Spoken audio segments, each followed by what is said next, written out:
Hey guys! Tonight we glide into the hush of history, into a time when Mughal princes whispered more than they roared and their most prized companions wore hoods and had talons. You'll start the morning in a marble palace with high archways and the scent of sandalwood smoke drifting under carved lattice windows. There's a chill in the air, the kind that nudges goosebumps along your arms, but not enough to make you shiver. A hawk screeches once far off, echoing from a tiled courtyard, and you're awake. Of course you're a prince. And that means your day starts before everyone else's ends. You don't sleep in, you don't stretch dramatically and yawn. That would be uncultured. Instead, you move like someone floating quiet, deliberate robe, hem brushing stone tiles that are still cool from the night. Outside, the falconers are already waiting in formation like sleepy statues. They don't greet you. That would also be uncultured. But their eyes flick to you in approval as you join them on the rooftop perch where the sky is still more violet than blue. So, before you get comfortable, take a moment to like the video and subscribe, but only if you genuinely enjoy what I do here. And hey, drop your location and local time in the comments. I love seeing where and when you're all tuning in from. Now, dim the lights, maybe turn on a fan for that soft background hum, and let's ease into tonight's journey together. You step into the center of the terrace, careful not to scuff the sandstone underfoot. The air smells faintly of cardamom and pigeon droppings, a strange but oddly comforting combination. One of the falconers hands you a bird, your bird. She's a Shaheen falcon, smaller than a peregrine, but with fire in her eyes. Her talons clamp around your leather glove with delicate precision, like a dancer landing en pointe. You don't speak. No one does. The only sound is the faint rustling of feathers and the metallic jingle of the anklet bells she wears, a regal form of bird jewelry that somehow doesn't clash with her absolute refusal to be tamed. Above, the sky brightens slowly. Not the garish neon of a modern morning, but a kind of pearl gray that blushes just slightly at the edges. You feel the moment, not just see it. A sleepy drowsiness still tugs at your shoulders, but it doesn't matter. You're here for the ritual, for the calm, for the bird on your arm who doesn't yet know she'll fly today.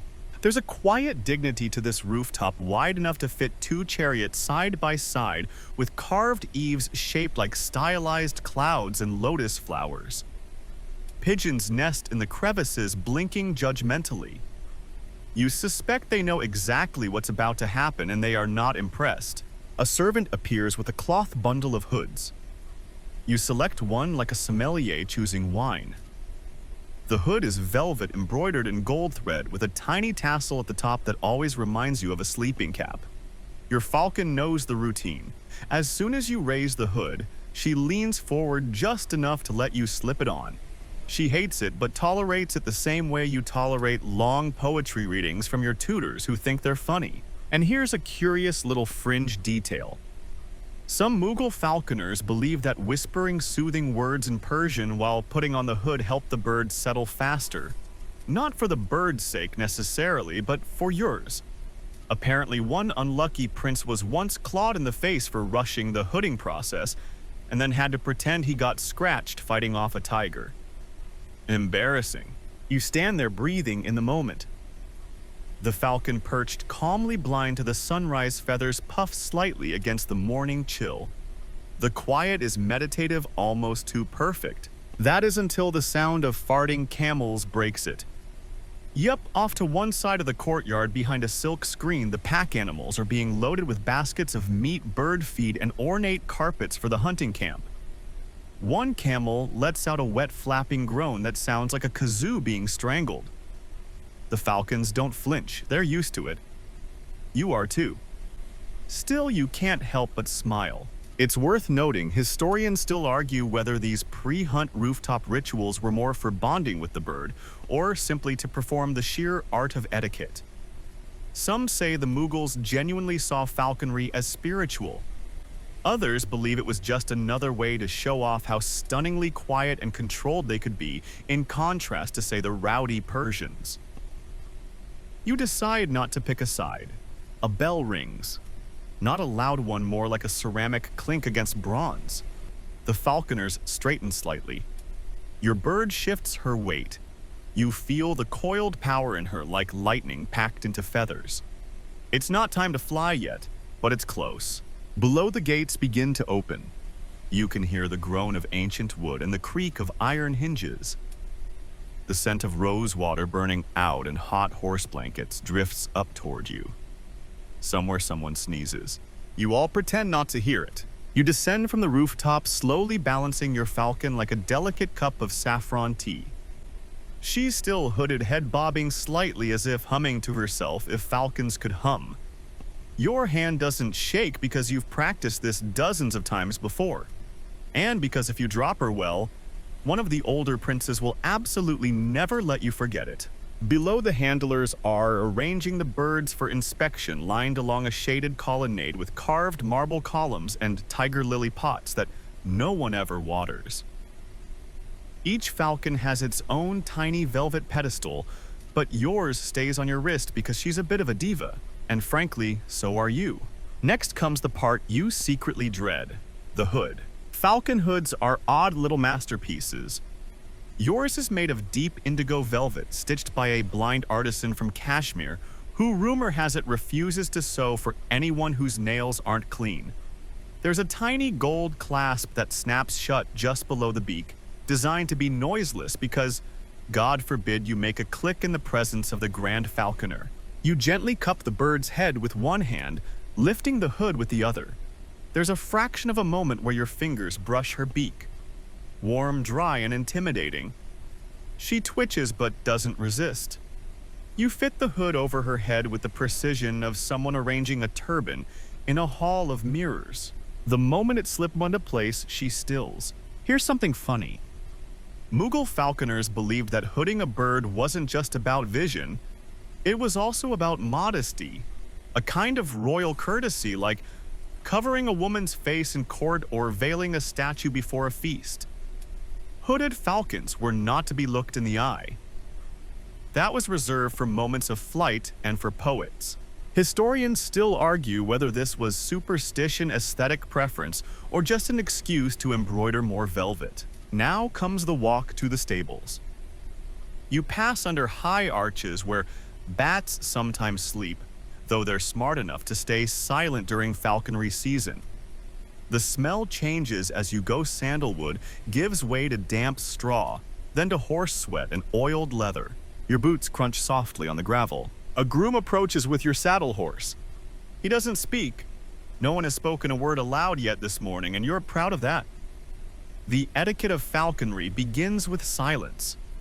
Not just any silence, though. Disciplined silence.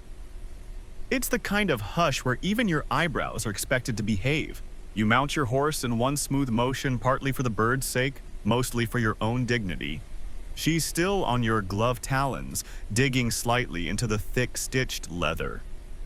She can feel the shift in your weight, the way the saddle creaks, the muscles of the horse tensing beneath you. And she likes it. She wants the wind. You can feel that in the tiny flecks of her wings. A servant, probably the one with the good handwriting, approaches holding a tray. On it, a brass cup of warm saffron milk. Not too hot, not too sweet, just enough to smooth the nerves and remind you that you're royalty. You sip carefully, glancing down at the bird to make sure you don't drip. She's watching you, even through the hood. You can feel it. A curious aside, it's said Emperor Jahangir once banned all sour fruits from being consumed before a falconry hunt, claiming they soured the bird's moods. Whether he meant it literally or was just hangry remains unclear. The procession begins. You ride out through the lotus gate, named not for the flowers, but for the number of petals carved into the ceiling's design, exactly 108, one for each line of a falcon's potential flight arc. Or so someone once claimed at dinner. The guards bow wordlessly. A drum sounds somewhere muffled by layers of cloth so as not to startle the birds. Outside the gate, the world changes. The air feels freer, less perfumed, dustier but honest. A low morning fog clings to the grass. You can see other birds now farther along the trail. Cousins and brothers and overly competitive uncles, all dressed nearly identically in muted silks and browns, as if color were a volume setting and no one dared raise it past a whisper. Your horse steps lightly. Even the hooves seem to avoid crunching dry leaves. And here's your first real test of discipline. A squirrel darts out from the brush. Your bird stiffens. You do not flinch. If you do, the game's over. Not the hunt, the game of appearing completely, utterly calm, no matter what nature throws at you.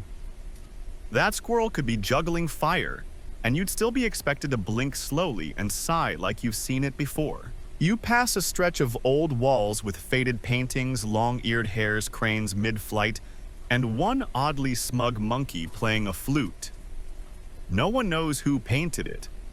Some say it's a warning not to get too proud with your kills.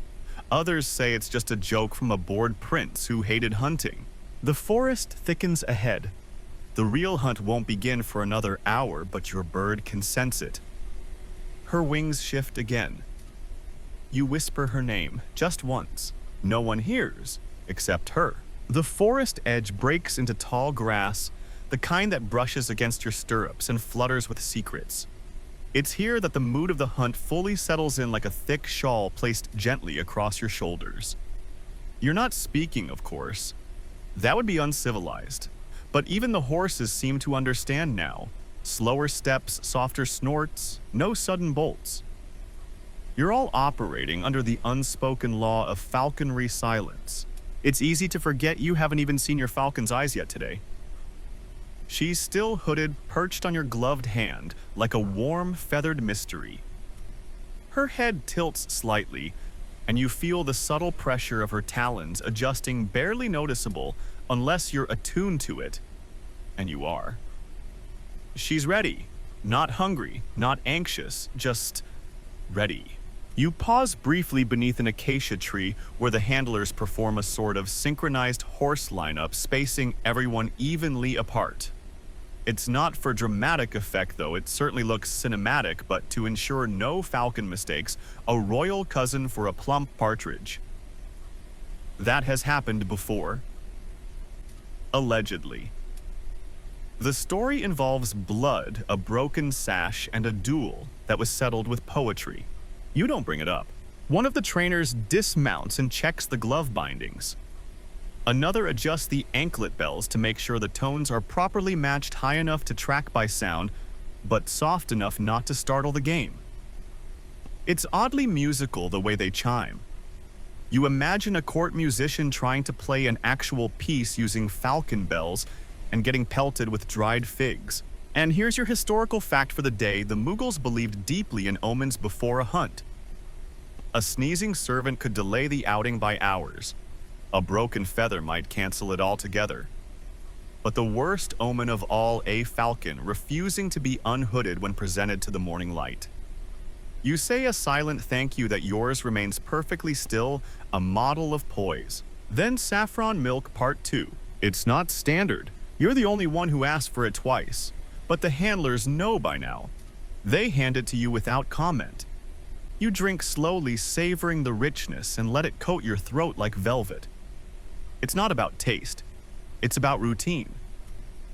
The warmth, the familiarity, it's how you focus. A small private comfort in a world where emotions are generally kept folded and hidden inside your inner tunic. From the trees, someone lifts a whistle. Not to blow it, just to show it like a subtle flicker of permission. This means the next phase can begin. The slow spread. You guide your horse gently forward. The grass opens around you like curtains, and then you hear it. The first trill of bird song, tentative, then quickly hushed as if remembering itself. Your falcon stirs again. You can feel her body tighten the tiniest tremor through her feathers. She knows she's close. Another prince, not your favorite, rides a few lengths away and performs the unthinkable. He adjusts his turban with his free hand, while holding his bird. The audacity. Your bird notices too, giving a small ruffle of feathers as if to say, "Rookie." You resist the urge to roll your eyes. Then comes the moment everyone's been waiting for, the unhooding. You shift in your saddle. Light shifts through the trees like melted copper. Your fingers go to the small tassel on the top of your bird's hood, the little golden thread that feels like the pull string of some sacred curtain. One smooth motion. You don't rush. You don't fumble. You lift it like you're peeling back a dream. Her eyes open. There's a spark there. A clarity that belongs to a creature born to soar. She blinks once, adjusting to the light, and then settles into hyper-focus. Every feather aligns like scales on a living weapon. You don't need to speak. She already knows what's coming. And here's the quirky tidbit of the day. Some falconers, especially those with a flair for drama, claimed they could tell a falcon's mood based on how wide its first post-hood blink was. Wide meant excitement. Narrow meant caution. No blink at all meant you were about to lose a finger. You never really bought into that theory, but it makes for a great fireside story. Another signal from ahead, a fluttering white sash tied to a tree branch. That means prey has been spotted nearby. Not real prey, yet just a test. A lure. You ready the glove. The bird feels it. She shifts. Her wings open slightly, just enough to catch the breeze, but not enough to leap. She's waiting for your signal, and you're waiting for the lure. Suddenly, a flicker in the grass. A decoy. It darts out on a string jerked along by a hidden servant crouching beneath a screen of brush. You barely react, but your bird does. She tenses, coiled like an arrow in human form. You give the smallest flick of your finger against her leg, the tiniest tap, and she launches. The force nearly pulls your arm up with her. She rockets into the air, silent and vicious, all grace and purpose. The decoy runs zigzags wildly. The falcon follows, slicing the air in perfect arcs. She doesn't catch it. That's the point. This is rehearsal.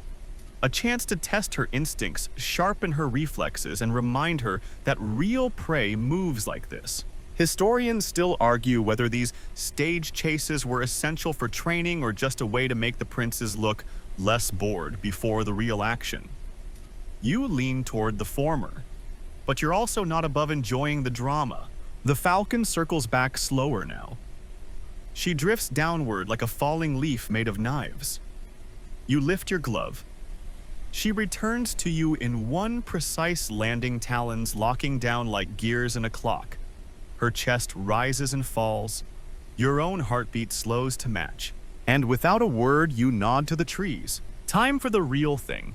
The real hunt begins not with a trumpet, not with a shout, but with a glance. From somewhere ahead in the grass, a handler catches your eye. Just for a second. That's all it takes. A silent confirmation that the first flush is ready. You shift slightly in your saddle, enough for your falcon to feel it. She remains perched, alert, but calm, more composed than most of the princes surrounding you, to be honest. You advance through a corridor of sunlight and rustling millet. Your bird has already forgotten the decoy. She's in a different state now, part instinct, part calculation. Her vision soars ahead, scanning for the shimmer of feathers or the tremble of a leaf. And just like that, something rustles. 3 pheasants explode from the grass in a flurry of wings and indignant squawks. Their flight ragged but fast. One heads straight, one veers left, and one, oh poor soul, hesitates. That one is your bird's target. You don't yell, you don't point. You simply lift your hand with a feather-light pressure and flick 2 fingers under the glove's edge. It's the signal. The one you've practiced 100 times in the palace courtyard with nothing but bored pigeons and judgmental peacocks for company. And she takes off clean, silent, a streak of bronze and shadow that cuts through the morning haze like a thrown dagger. The falcon gains height instantly. You know her strategy. Climb fast, dive harder. You watch her rise. Here's your mainstream fact. Mughal falconers trained birds to fly high and above their prey, not chase from behind. The dive, called a stoop, could reach speeds over 200 kilometers an hour depending on the bird. Even modern radar has struggled to track their top speeds accurately. You squint into the sky, shielding your eyes with the curve of your gloved wrist. The pheasant flutters forward in panic, oblivious to the thunderbolt about to fall on it. But then, a shout, soft muffled, like someone forgot the no-talking rule but remembered halfway through. You turn. One of the younger princes, perhaps 8 years old and newly arrogant, has lost control of his bird. Or rather, his bird has lost interest. It perches atop a bush, preening its feathers, while the boy turns beet red. You suppress a smirk. There's nothing more humiliating than a falcon that won't cooperate. Except maybe falling off your horse into a pond. Which has also happened, twice, to the same cousin, who, anyway, your bird stoops. It's a thing of beauty. She folds her wings in and plunges like a knife through velvet air. You see the blur of her feathers. You see the pheasant realize too late. A flurry, a puff of down, and then silence. Your horse shifts under you. The falcon doesn't return right away. She lands beside the kill and waits, chest-heaving, wings spread slightly, not from exhaustion, but from pride. You ride forward slowly. Now, here's a curious bit. Mughals didn't just admire the falcon's skill, they admired her restraint. A perfectly trained bird would wait beside the prey rather than tearing into it. A gentle stand guard rather than a victory feast. Yours waits as expected. She's practically smug. You dismount. The grass is still damp and your boots sink slightly. You kneel beside the pheasant and offer your falcon a scrap of liver. From a velvet pouch, a reward but not a feast. She takes it delicately, eyes never leaving yours. She knows who's in charge. Well, sort of. You lift the pheasant, tucking it into a silken game bag lined with herbs to keep the meat sweet. Then carefully, you coax your falcon back onto your glove. She hops up with a practiced flutter and resumes her perch like it's her birthright, which technically it is. Historians still argue whether Mughal princes ever actually did their own bird retrievals, or just posed for paintings afterward. Some say emperors like Akbar and Shah Jahan insisted on it. Others think it was merely a symbolic gesture, one that conveniently ended when the camera scroll stopped rolling. Either way, you enjoy it. There's something sacred about the routine, the give and take, the silence. Back in the saddle, you signal with a tilt of your chin. The group moves on. No cheering, no applause. You'll talk about it later, maybe. But for now, it's just part of the rhythm. Another handler rides up beside you and offers a water skin. You decline, not thirsty, or maybe too proud. He nods and retreats. Suddenly, another movement, this time in the trees to your right. A hare darts out, not part of the plan. The group freezes. You feel your falcon shift again, eager electric, but you don't release her.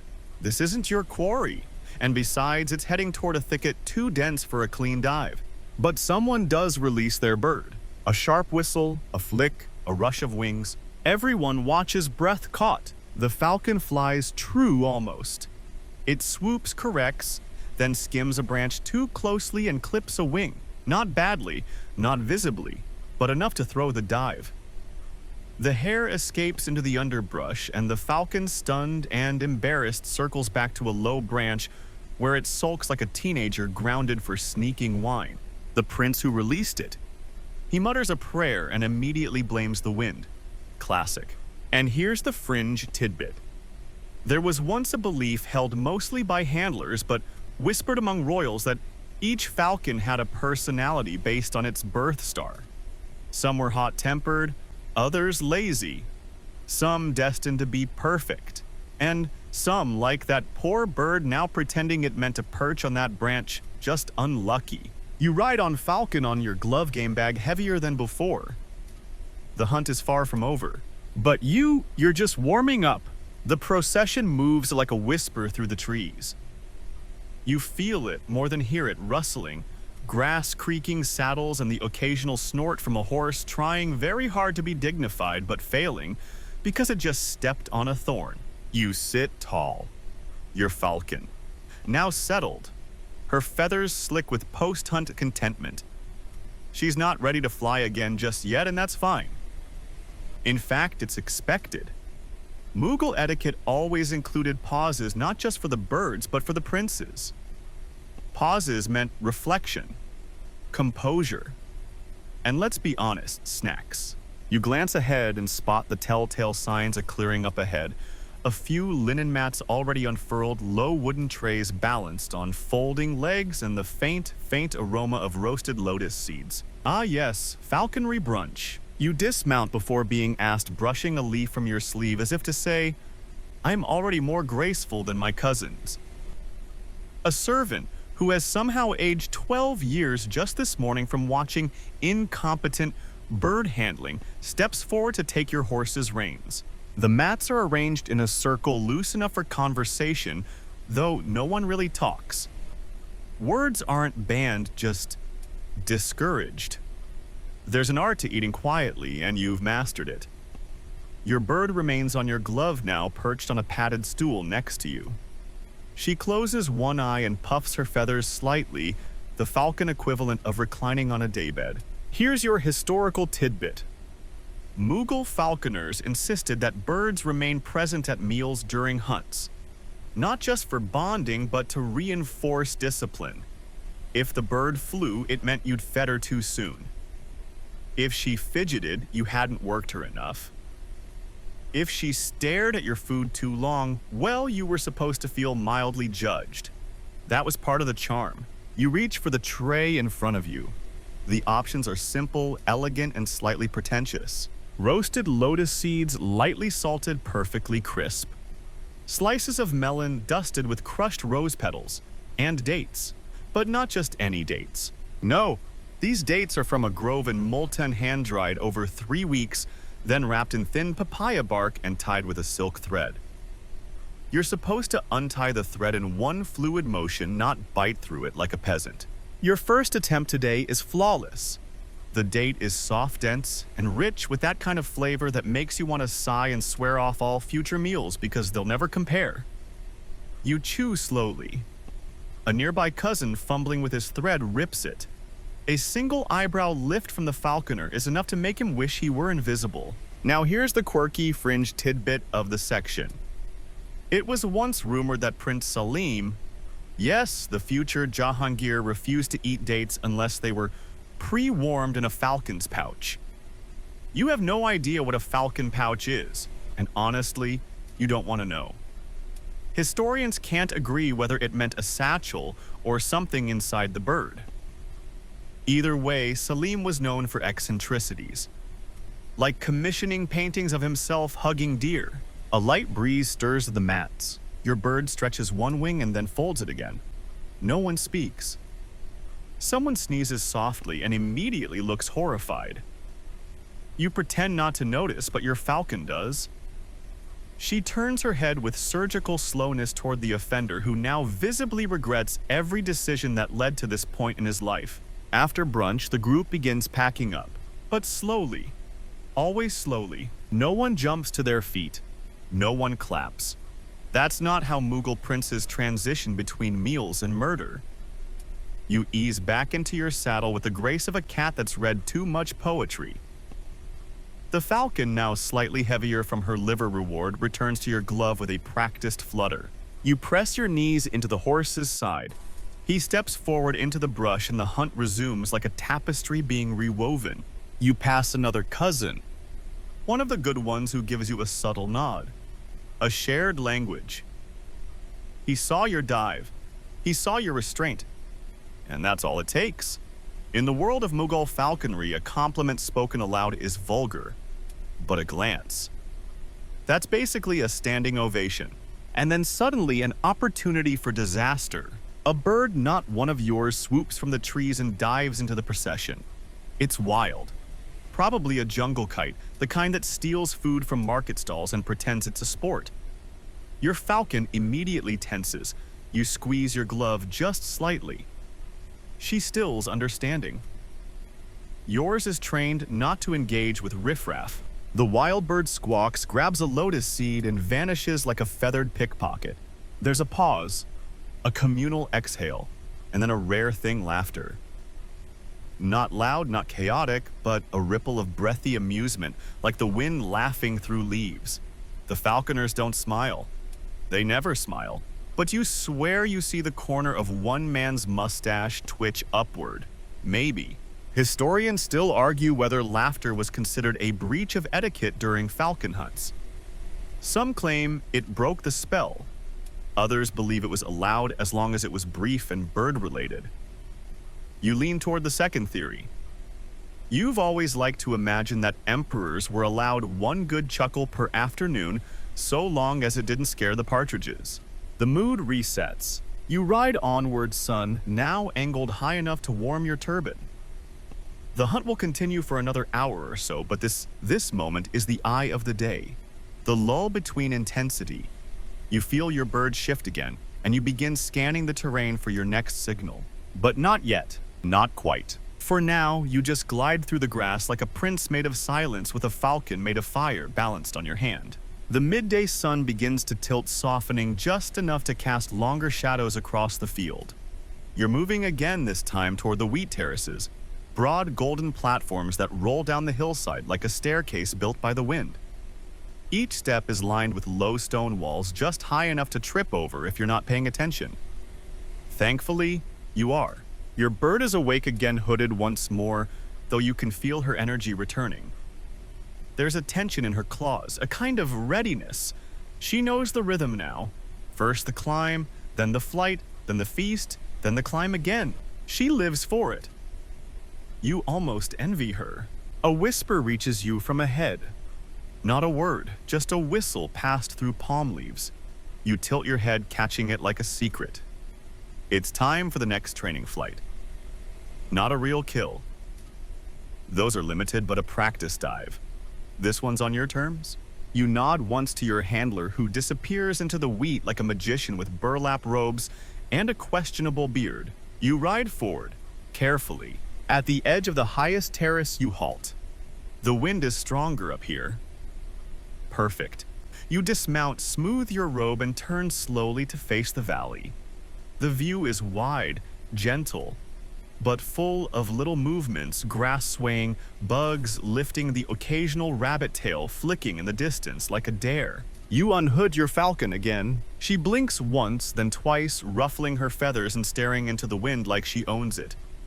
You whisper nothing.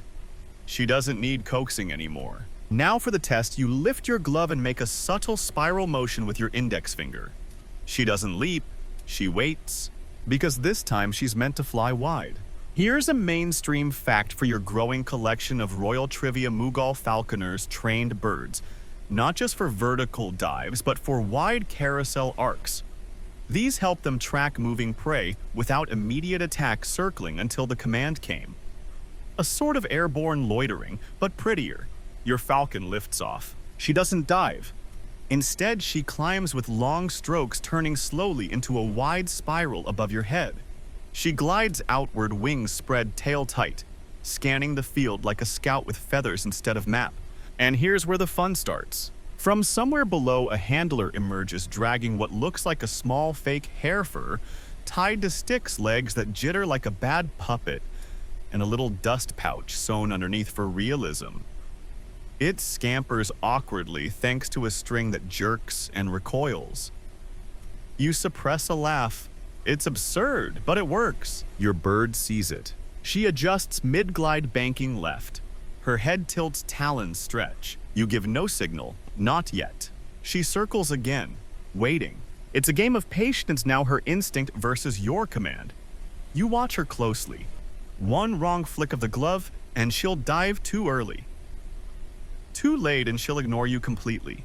Now, you tap your thumb against your ring finger twice. She folds. The dive isn't explosive this time.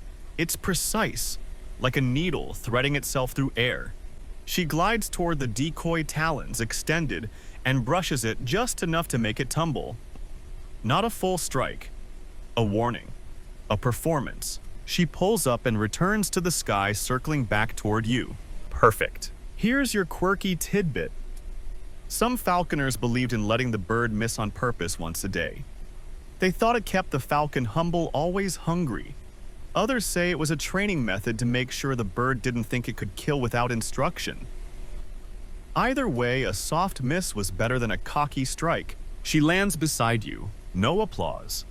Just the breeze and the subtle creak of leather as you raise your glove again. She hops up. You whisper something nonsense-like into her feathers, something you tell her only after good flights. It's not words, just sound.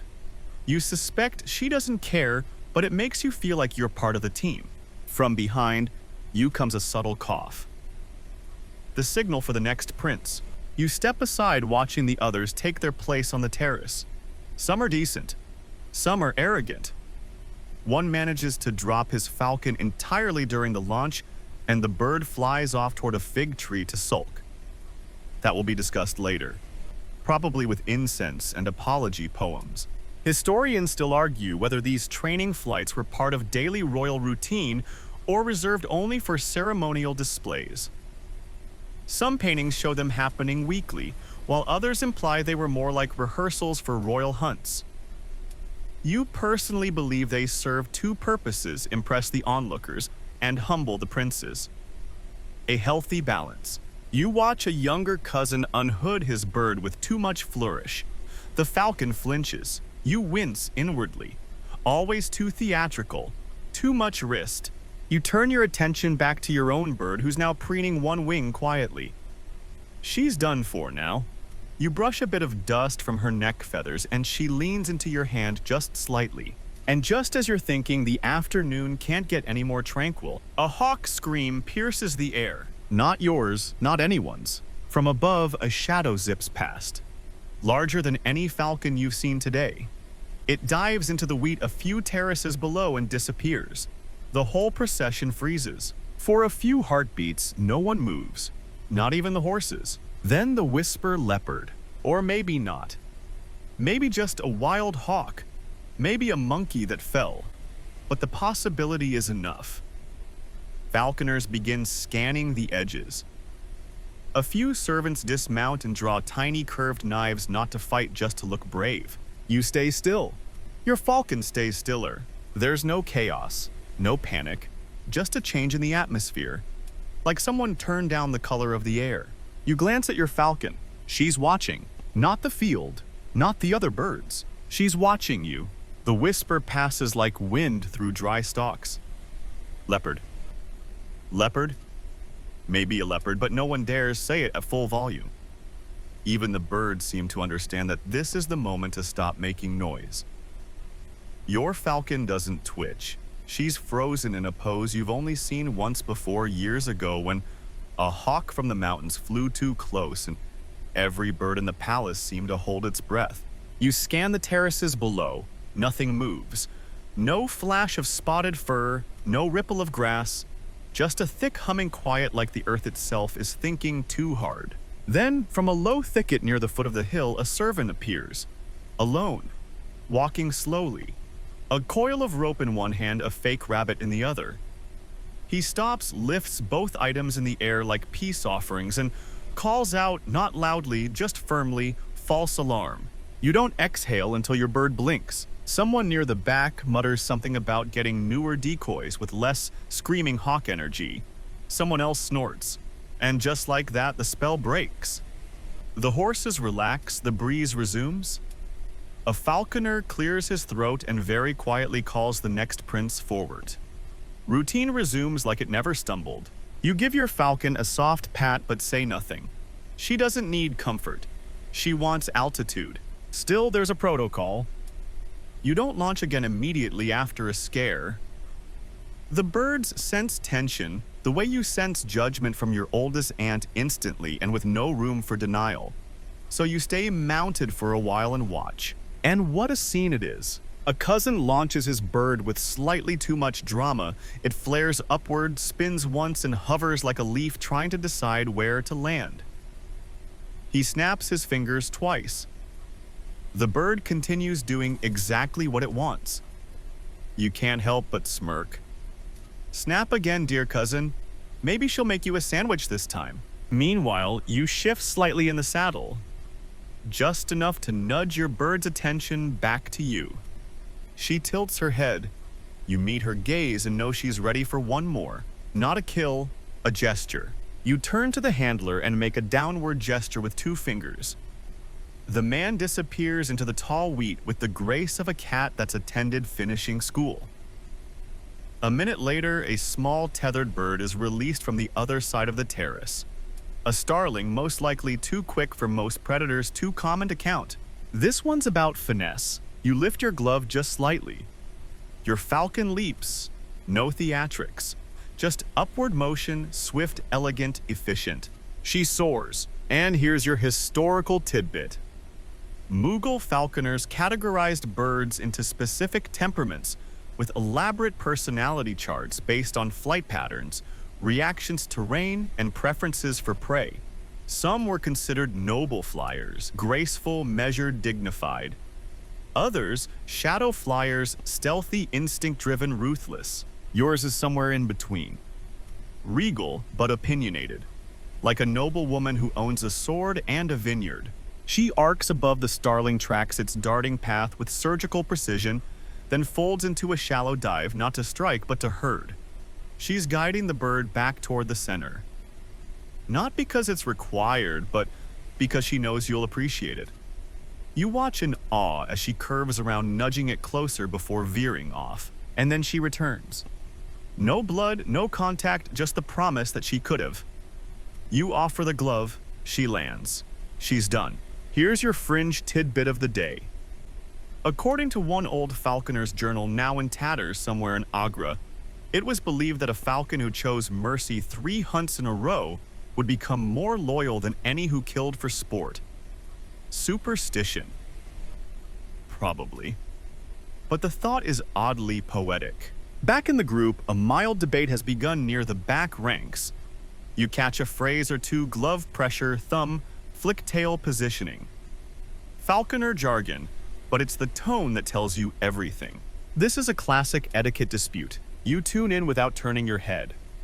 One falconer insists that only a light wrist bend should be used to signal a downward dive.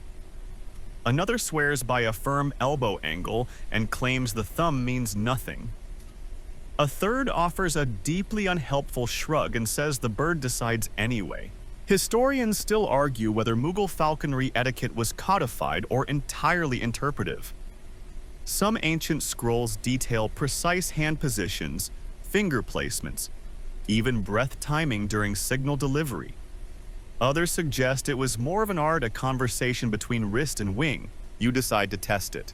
You raise your arm just slightly and flex one knuckle inward, not the usual signal, but something new. Your falcon doesn't move, but her head tilts. She felt it. Progress. And then something you didn't expect. From across the terrace, a distant cousin locks eyes with you. Slowly, subtly, he mirrors your gesture. You stare. He holds the pose. A silent challenge. You flick your knuckle again, then sweep your hand outward in a soft curve. Not to launch, just to signal fluency. He copies you again, but his bird flinches, overreacts, nearly takes off. He fumbles to calm it. You keep your face still, but your falcon. She makes a sound that's dangerously close to smug. The moment passes, and just like that, it is time to move again. The procession begins to circle back toward the inner groves, a shaded corridor of neem trees where the air cools and the ground flattens. You'll end today's hunt there. Not with a fanfare, not with applause, but with a whisper of wings and the smell of wet bark. You shift in your saddle, your bird tightens her grip, and you ride forward, smiling softly. The path back winds through neem groves and shade-dappled clearings where the air feels hushed, like walking into the pages of a book that doesn't want to be read too loudly. You let the reins slack slightly as your horse picks its own way through the dry leaves. There's a kind of reverence in this part of the forest, not religious, but ceremonial. Like even the trees know the falcons are passing. Your bird shifts, now calm after her aerial display. She's done enough for one day. There's a dignity in her stillness, like she's made her point and is now above it all.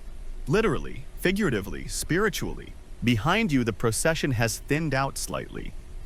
Some of the younger cousins have lagged behind to argue about glove weight and whether or not one can oil a falcon's feathers for shine. You can, but only with special almond paste and only if your falcon doesn't bite. You ride in front now, not because of rank, but because you've earned it today. You reach a low stone bench half buried in the underbrush. It's ancient, older than the Mughal dynasty, maybe older than empires. A place where falconers have been sitting long before your name was etched into anything. You dismount and lead your horse to a shaded patch. Your falcon stays on your arm. Here, under a banyan tree with roots like knotted ropes and leaves like whispers, is the space where etiquette becomes meditation. And now comes one of the most important parts of the day, the glove signals. You sit down, legs crossed. Your falcon hops to her perch, a padded bronze stand covered in embroidered silk. She faces forward, feathers ruffled once, then smoothed. You take off the glove, only the left one, and stretch your fingers. They're slightly numb. She's heavier than she looks. Here's your mainstream historical fact. Mughal falconry relied heavily on glove communication, not verbal commands, not whistles, just pressure points. A flick, a squeeze, a shift, an angle. Some birds were so finely tuned they could respond to a breath difference in wrist posture. You slide your bare fingers under the edge of the glove and mimic the 3 basic cues: lift, stoop, return. Then you add the subtle ones. The curved flick that means circle once more. The side pressure that says not yet. And the old-fashioned thumb roll that translates loosely to try again, but cooler this time. Your falcon watches. Maybe she understands. Maybe she's pretending. Either way, she doesn't move. She learns by stillness. Now, the quirky bit. There was a fringe practice mostly in the southern courts where falconers were said to whisper poetry to their birds while delivering glove signals. Sonnets from Hafiz. Hunting couplets from Babur's diary. Not for comprehension, obviously, but rhythm. They believed that if the cadence of your voice matched the confidence in your glove, the bird would absorb the mood of the command. You try it now? Softly, almost silently. A line you remember from childhood. The arrow obeys, but the falcon decides. Your bird blinks. Maybe that's something. Maybe she's judging your delivery. A gentle wind picks up, stirring the leaves above. Shadows dance on the stone at your feet. In this moment, no one speaks. Even the handlers have melted into the background. You're alone with your bird and the fading heat of the day, and then a footstep behind you. You glance just enough to see it's him, the cousin from earlier. The one who mimicked your signal and nearly lost his bird because of it. He doesn't say anything. Of course he doesn't. Instead, he walks to the next perch, sets his falcon down, and very deliberately removes his glove with 2 fingers. He performs the same signal gestures as you.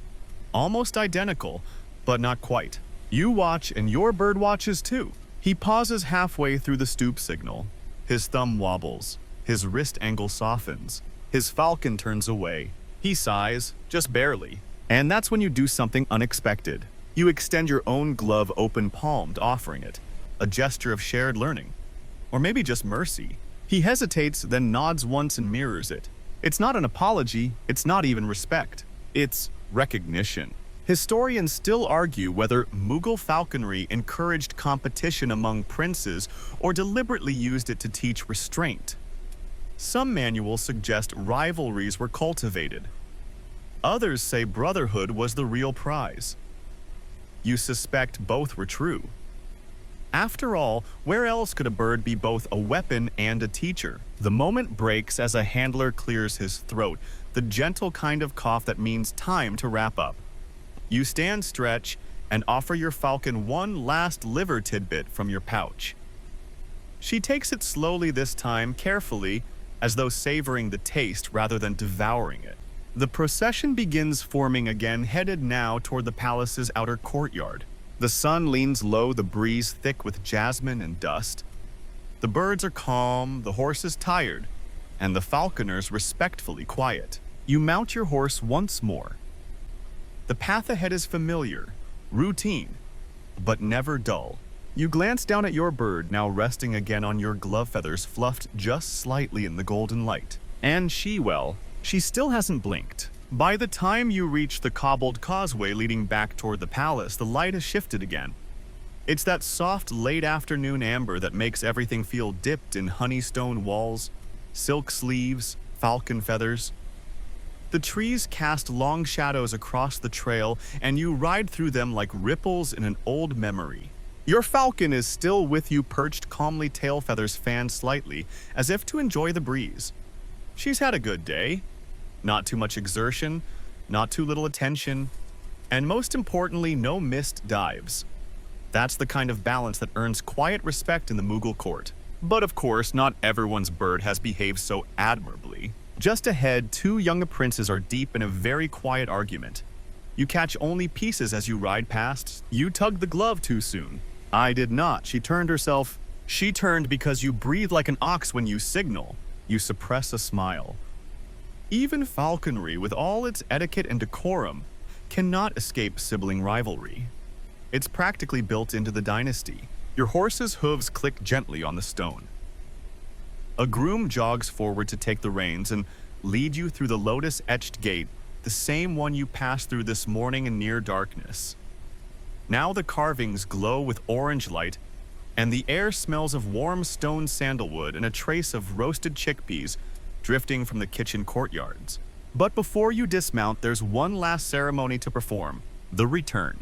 You stop beside a raised perch built of lacquered teak and cushioned in red velvet. It's where the falcons rest before being taken for bathing. You slide your hand beneath her talons, angle your wrist, and give the faintest upward push. She hops off, no drama, no hesitation. The handler nearby nods once in approval. Here's your mainstream fact. Mughal falcons were unhooded again only after the hunt had ended. The removal of the hood symbolized not just rest, but honor. It meant the bird had completed her work and could now reclaim her senses. The unhooding ritual was performed in silence, usually at the bathing stations, and only by those the falcon knew well.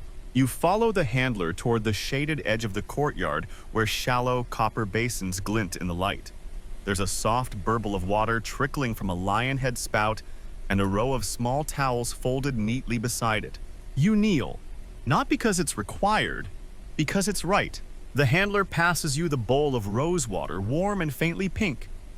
You dip 2 fingers and gently flick a few droplets across your falcon's wings. She doesn't flinch. She's done this before. The water rolls down her feathers in glistening trails, gathering dust and sweat and whatever small burdens she picked up in the sky. And now the fringe tidbit you've been waiting for. It was once whispered quietly behind scrolls that certain Mughal emperors believed rosewater bathing cleansed not just the bird, but the prince. That somehow in the act of washing the falcon, one also washed away pride, haste, and unspoken thoughts. No official record confirms it, of course. But the best truths always live off the page. Your bird leans forward and takes one tiny sip from the bowl. Wine? No more. That's enough to count as good luck. You gently pat her wings dry with a soft towel, careful not to rub against the grain. She smells faintly of feathers, stone, and something impossible to name, something like flight. The handler steps forward again, this time with the velvet hood. You offer your arm. The falcon climbs back onto your glove lighter now, somehow, despite the water. Or maybe it's you who feels lighter. You hood her slowly, carefully, respectfully. There's something poetic about it, covering the eyes of the one who just saw so much. Like saying, you've done enough today. Let it rest now. She bows her head ever so slightly as the tassel settles against her neck. You stand. Behind you, other princes are arriving with their birds. Some radiant, others slightly ruffled, all pretending not to compare kills. A falcon squawks, another grooms its talons, and somewhere off to the side, a small scandal erupts when someone drops a hood in the bathwater. You step away from the chaos, not to avoid it, just to let it settle. And that's when you hear it. A voice, low, graveled, familiar. You handled her well today. It's the Grand Falconer. He never compliments, not directly, but this counts. You nod, not too deeply, just enough. He steps beside you, watching your bird. You showed restraint. You glanced sideways. So did she. He chuckles, a sound like a rock sliding across sand. Maybe you're finally learning from each other. And that's all he says. He walks off before you can reply. Historians still debate whether falconers truly respected the princes or merely tolerated them for political purposes. The written records are sparse, just a few letters, a few whispered poems.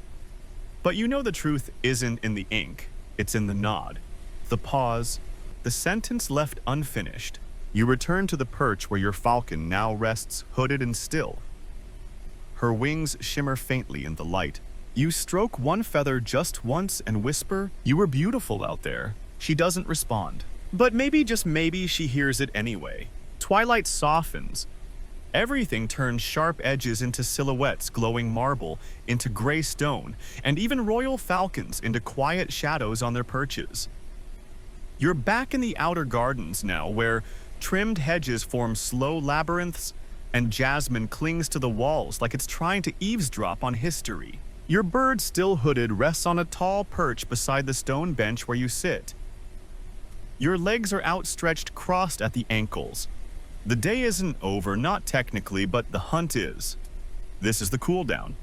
The moment where etiquette leans back in its chair and loosens its sash. You roll your wrist once, stretching your glove hand. There's a dull ache in the muscle, a satisfying one.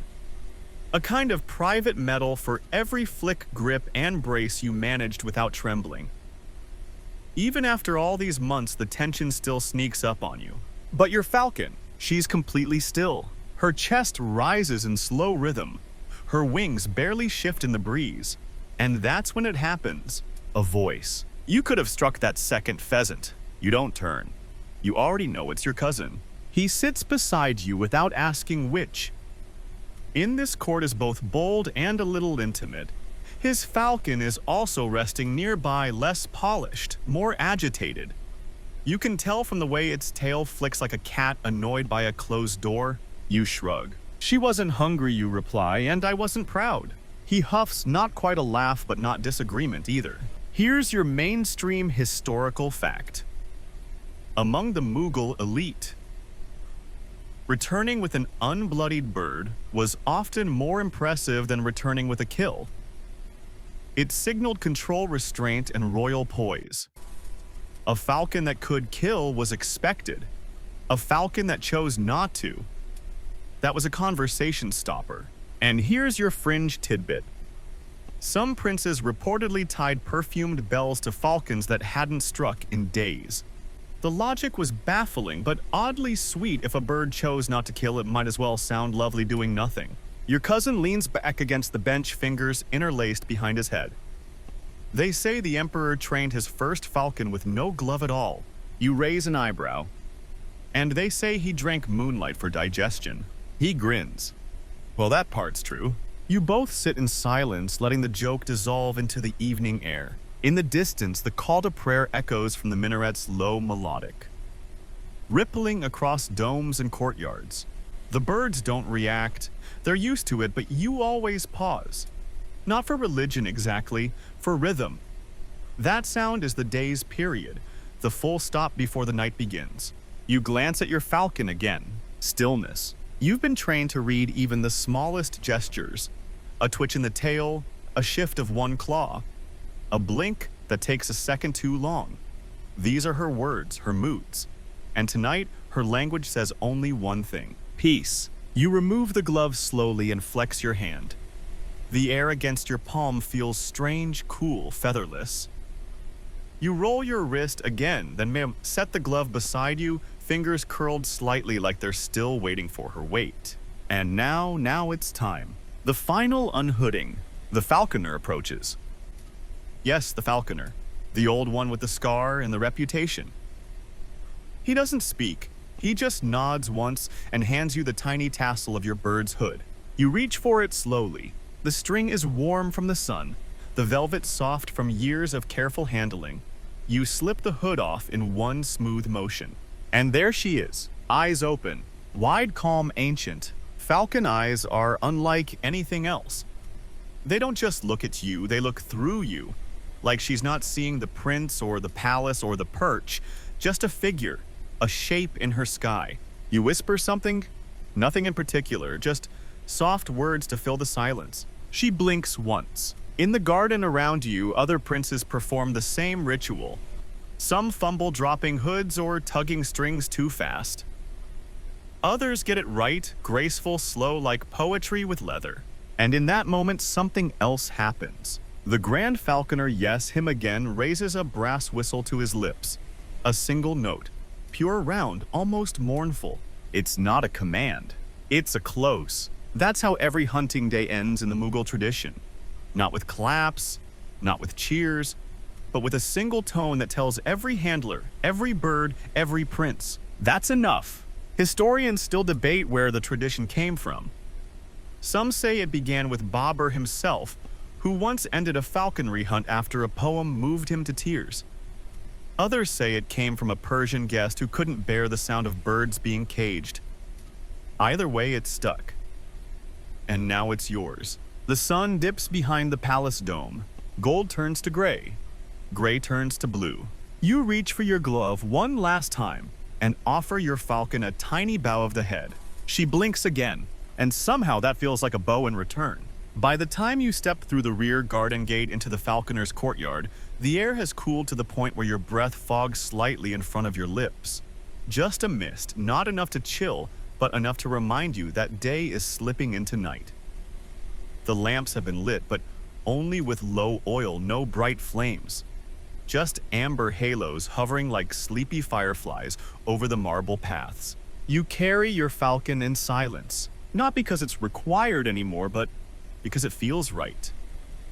After everything, after the launches, the decoy games, the rivalries, the terrace stoops, this part feels the most personal. Just you and her. One last walk. The handlers fall into a rhythm behind you, each with their own bird. Some rest heavily on their gloves, clearly tired.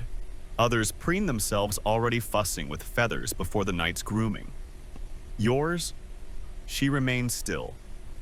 The same calm presence you began the day with, but now somehow more regal. You make your way to the inner aviary, a dome chamber with screened arches and cedar shelves where the royal falcons sleep. The space smells faintly of lavender-oiled leather and old victories. You've been here dozens of times, but the hush still gets you. It always feels like walking into a place of worship. You step to your assigned perch. It's carved with small, careful motifs: clouds, arrows, wings. None are particularly grand, but the tiny falcon etched into the wood is smiling. Someone carved it centuries ago, perhaps a prince like you with too much thought and not enough time. You lower your glove, and she hops off. Her talons find the perch with practiced ease. Her tail fans, then folds. Her head turns once, scanning the room. You remove her bells. They jingle faintly less. Like sound, more like memory. You hold them for a moment in your palm, then wrap them in their velvet pouch. Now the final gesture, the overnight tether. You tie it gently, not tight, not restrictive, just enough to remind her she's home. You pause, once let your fingers rest on the knot. And here comes the quirky tidbit. There was a Mughal superstition that if the final tether knot was tied too quickly, the bird would carry haste into dreams and might wake up aggressive. So they tied it slow. One loop, one breath, one pull, and a whispered word for peace. You do just that. One loop, one breath, one pull, one word. She blinks, then closes one eye. Just one. You smile. Around you, the other princes repeat the ritual. Some clumsy, some exact. One cousin manages to trip over a perch leg, earning a loud squawk and a withering look from both falcon and falconer. A few laughs flutter in, then vanish just as quickly. Laughter in the aviary is allowed, but only in past tense. Now, here's the scholarly debate of the hour. Were Mughal falcons truly trained for etiquette, or were the princes simply trained to behave as if the falcons were civilized? Some letters suggest the birds responded to tone, posture, even emotion. Others claim that's romantic nonsense and falcons were ruled by instinct alone. You watch yours settle on her perch, one wing half lifted in that dreamy, slow-motion stretch. You don't care what the historians say. She understood everything. A bell tolls softly in the East Tower, not a summons, a marker. Evening prayer is beginning. The courtyard empties slowly. One by one, the princes leave. One by one, the falconers extinguish small lamps, leaving only two burning at the center of the aviary. Enough to see by, not enough to disturb. You're the last to leave. As you pass the doorway, you pause.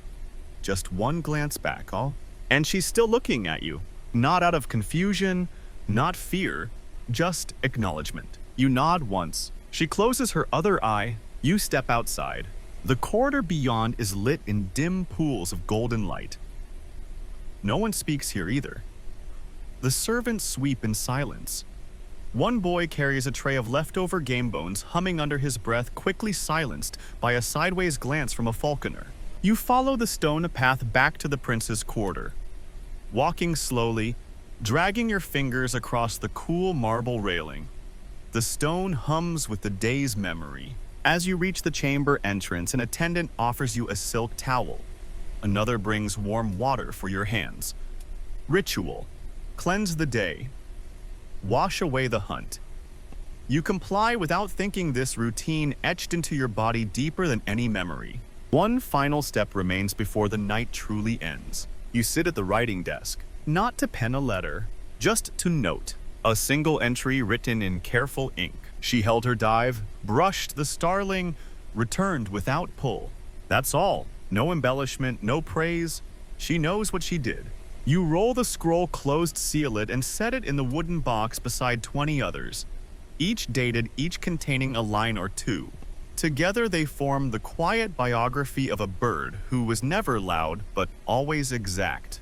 You rise. From somewhere in this courtyard, the scent of cloves on the evening air. And behind you, one bell, just one. Then stillness. The moon is a dull silver plate tonight, half obscured by cloud as you cross the upper veranda overlooking the silent lotus pools.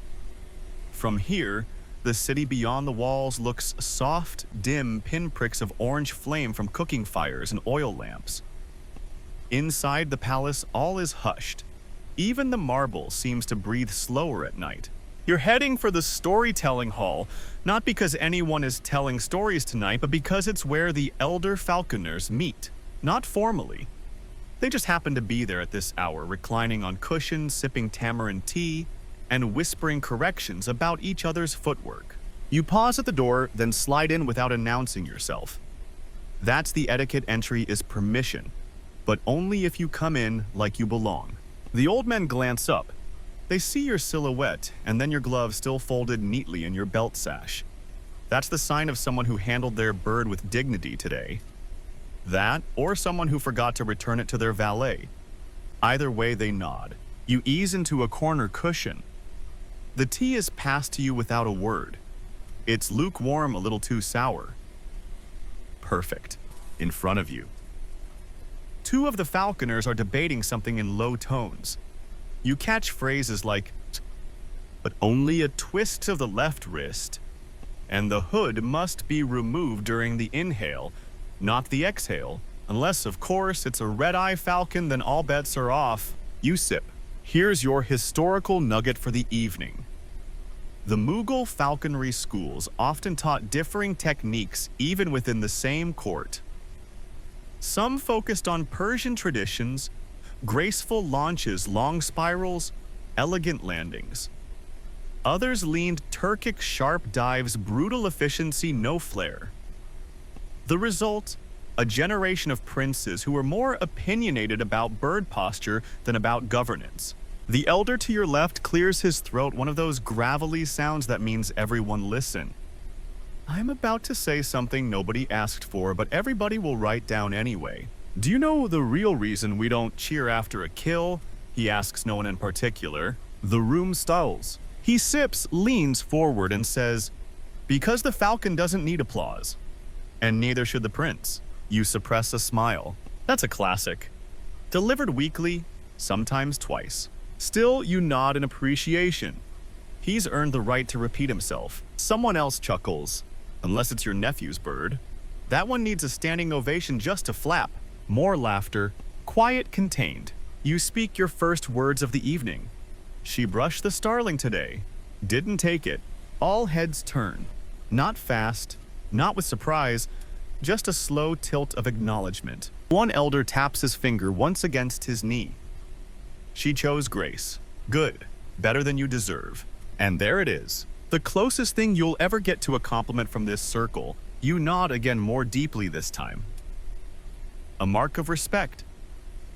Then you fold your hands and let the conversation drift into softer territory, scroll repairs, leather treatments. How the new boy dropped a hawk bell into a curry pot and tried to pretend it was seasoning. Here's a fringe detail. One Mughal training scroll includes a full recipe for falcon broth, meant not for eating, but for restoring birds after long flights. The ingredients: chicken bone, rosewater, saffron, and 2 drops of grape vinegar strained through silk. You tried making it once. The falcon ignored it. The kitchen caught fire. Lesson learned. The tea runs out. One by one, the elders excuse themselves, not formally, just with soft sighs and the rustle of linen as they rise. A few nod your way. One claps your shoulder as he passes. You feel it not as impact, but as inheritance. You step outside again. The corridor is emptier now, the shadows longer. A servant with a bronze lantern passes humming a lullaby under his breath. You recognize it, an old falconer's tune used to calm birds during storms. Or maybe it was meant to calm princes.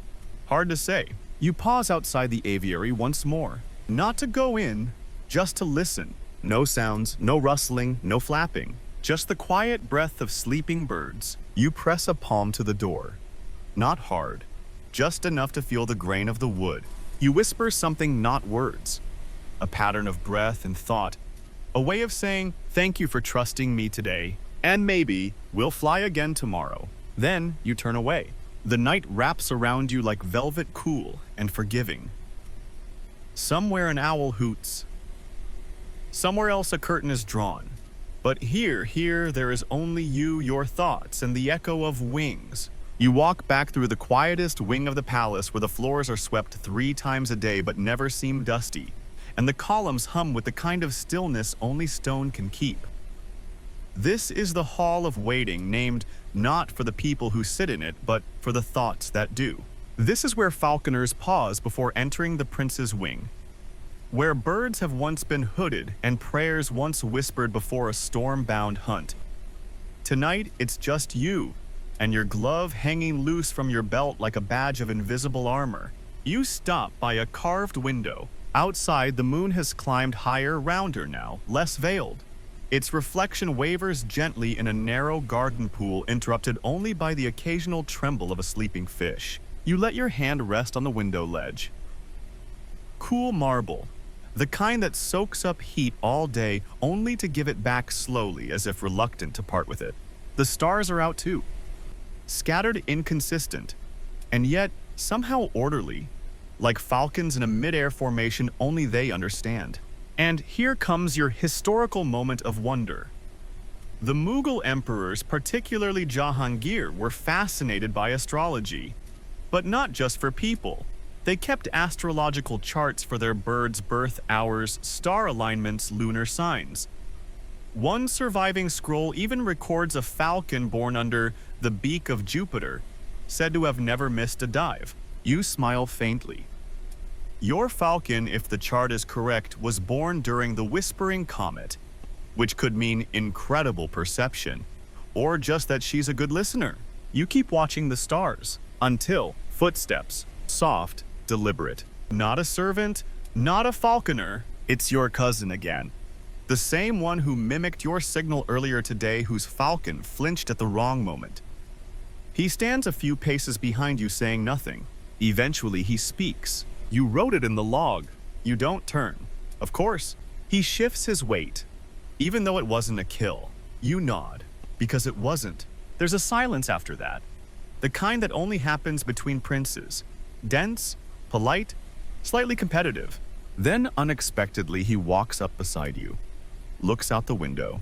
After a while he says, "I think mine hesitates because I do." You glance at him. He doesn't meet your eye.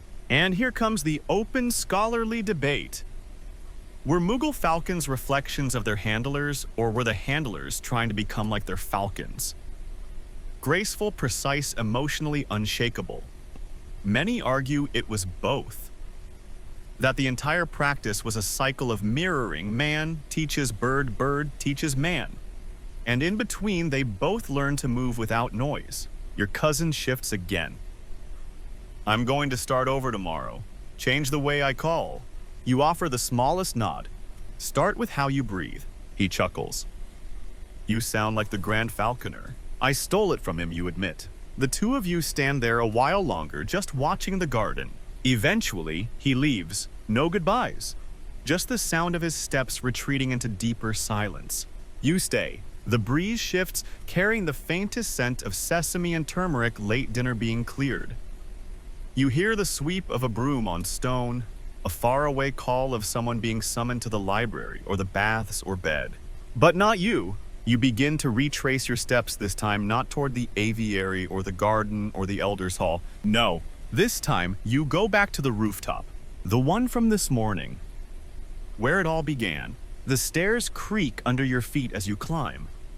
The moonlight gets brighter with each level, until finally, you push open the brass-handled door and step onto the parapet. And there it is. The city, sleeping. The sky, infinite. The perch, empty now but echoing. You walk over to where you stood before dawn. Same spot, same wind. Just darker now, cooler. You sit cross-legged on the smooth stone. You reach into your pocket and pull out one of the falcon's bells. Just one. You hold it in your palm. It doesn't ring. Not here, not now. But it reminds you of her flight, of her stillness, of your breath when you watched her fall, not to kill, but to teach. You place the bell on the stone beside you. Let it sit. Let it absorb moonlight. And you whisper something again, not a command, not a note, just a memory. Something only a falcon would understand. You don't leave the rooftop right away. Not even when the breeze picks up and the lanterns below are snuffed out one by one like drowsy thoughts. Instead, you lie back against the warm stone arms crossed behind your head, eyes fixed on the night above. It's not about the stars anymore. It's about stillness. Stillness after movement, silence after structure. The kind of quiet that doesn't feel empty but earned. The falcon bell rests beside you, catching moonlight on its curved brass lip. It doesn't move. But you know, if you so much as breathe too deeply, it will tremble.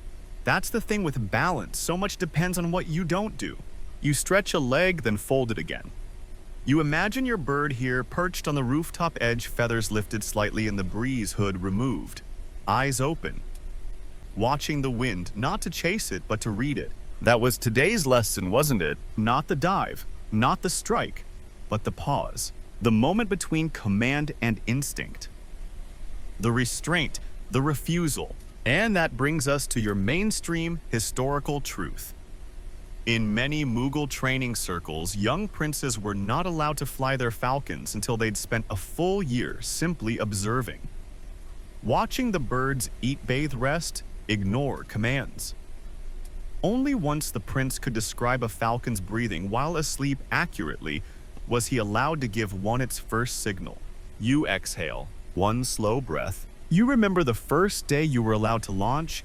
You remember your hand trembling beneath the glove, your throat dry, your bird impatient. You didn't signal right. She flew anyway. Missed the lure. Returned bruised and annoyed. You cried. You also swore never to do that again. And now you can read her eyes before she twitches. Now you know the difference between a feather fluff that means comfort and one that means tension. Now you know how to pause before you move. The wind shifts again. A curtain flaps below somewhere in the women's courtyard. Distant laughter. The muffled splash of someone tossing a pail of water into a basin. Even the palace, with all its marble and hierarchy and ceremonial weight, has its nighttime rhythm. And you stay a little longer, because no one's waiting, because you're not tired, because this is the part of the day where the roles fall away: the falconer, the prince, the challenger, the student. Up here, there's just the one who flew and the one who watched her fly. Your hand drifts to the bell again. It's small, barely larger than your thumb, but you can still feel her weight in it, her lift, her fall, her turning spiral above the decoy. Her stillness beside the starling, her hop onto the perch at dusk. You close your fingers around it. Here's your fringe detail. One rarely recorded and almost never spoken aloud. Some falconers, particularly the older ones, would keep a single bell from each bird they trained. Not as trophies, not for collection, just to remember. They'd roll them between their fingers before giving a new command to remind themselves what not to rush. Some were buried with those bells, in silk, pressed to the chest like a lullaby made of brass. You sit up again slowly. It's late. The kind of late that makes your eyelids feel heavier than your arms. The kind of late that softens even the sharpest instincts.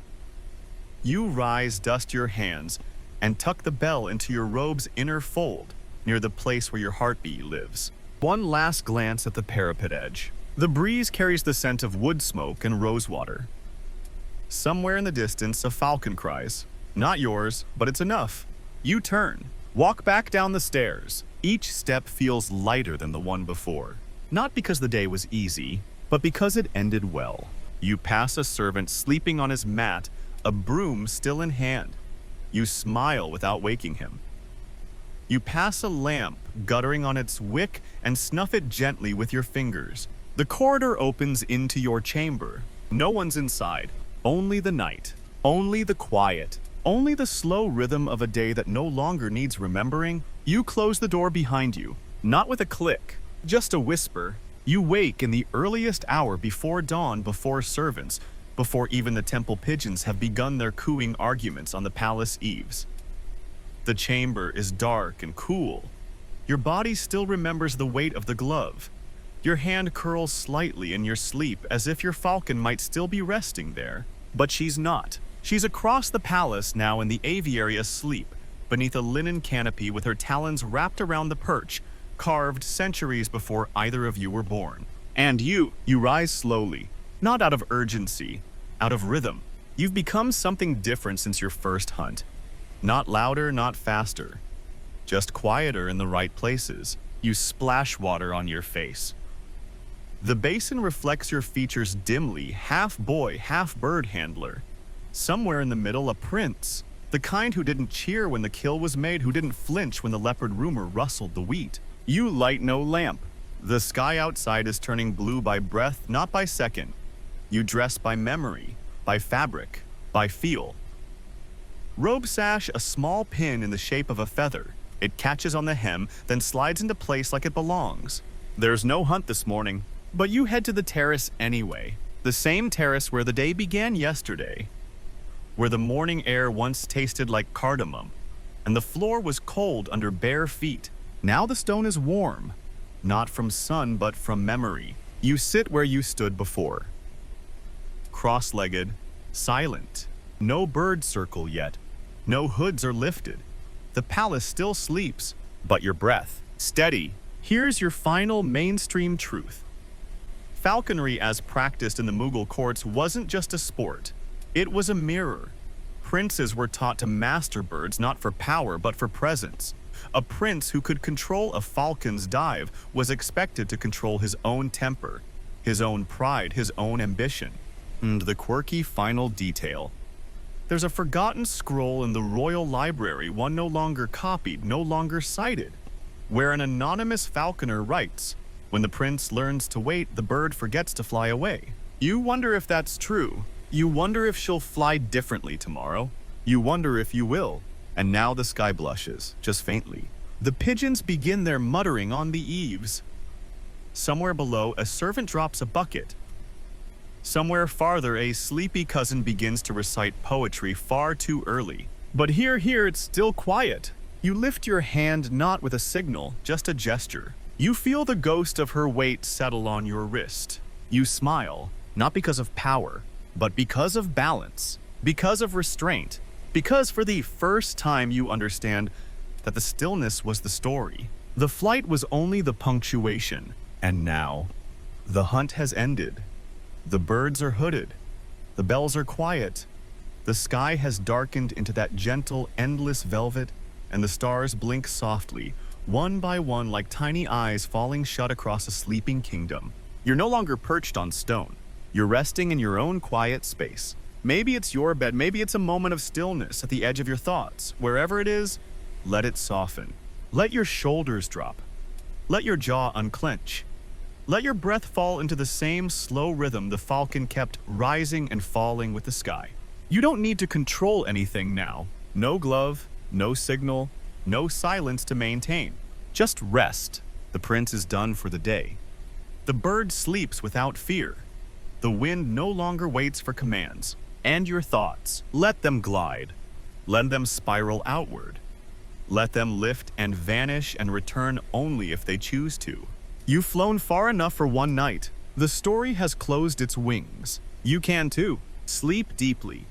Dream slowly. And if you rise before dawn, remember, you don't always have to fly. Sometimes being still is everything.